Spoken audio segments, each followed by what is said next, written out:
Avant de pouvoir accueillir ses premiers voyageurs. Bonsoir Guillaume Mastet, merci d'être avec nous. Vous êtes directeur maîtrise d'ouvrage et grand projet du syndicat mixte des transports en commun de l'agglomération clermontoise. Ces tests sont nécessaires, on l'a compris, oui, mais pourquoi sont-ils aussi longs? Alors, un nouveau réseau de transport et une mise en service, c'est un peu comme une pièce de théâtre. Pour être prêt pour la première, et en l'occurrence pour nous, comme vous l'avez dit, c'est le 20 décembre, il faut répéter et répéter. C'est une organisation en fait, qui est planifiée sur plusieurs semaines. Et pourquoi cette durée? C'est qu'on a en fait 3 grandes étapes. La première chose, c'est qu'on va tester brique par brique le système. Vous avez vu le bus, vous avez vu le système de charge. On peut parler aussi de la priorité au bus, priorité au carrefour, pardon. Et ensuite, on va tester l'ensemble. On va assembler les briques pour construire le Lego, c'est-à-dire le système.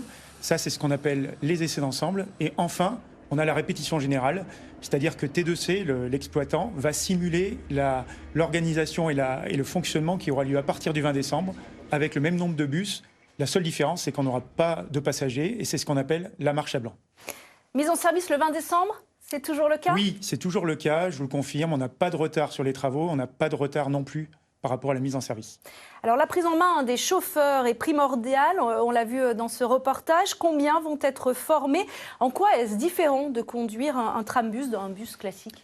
Alors un réseau de transport, vous avez raison de le dire, ce sont d'abord des femmes et des hommes qui le font fonctionner.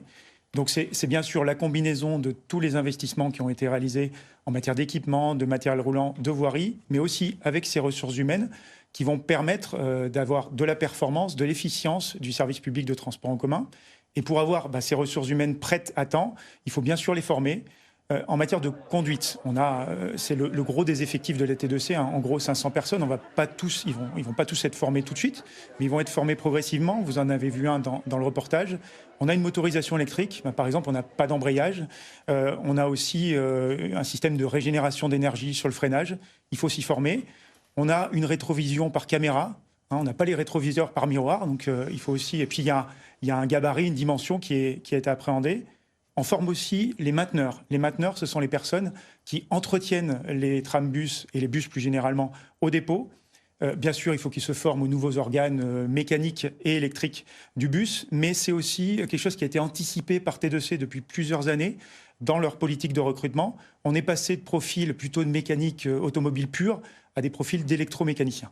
Alors on ne verra pas rapidement les 40 trambus d'un coup. Expliquez-nous, il y a une phase de transition. Alors oui, donc je le disais, pas de retard sur la mise en service. Par contre, très clairement, on subit un retard de livraison sur une partie des trambus. C'est malheureusement assez classique dans le domaine des transports, notamment ferroviaires. Le PDG de S, qui est notre fournisseur, vous l'a expliqué il y a maintenant quelques jours.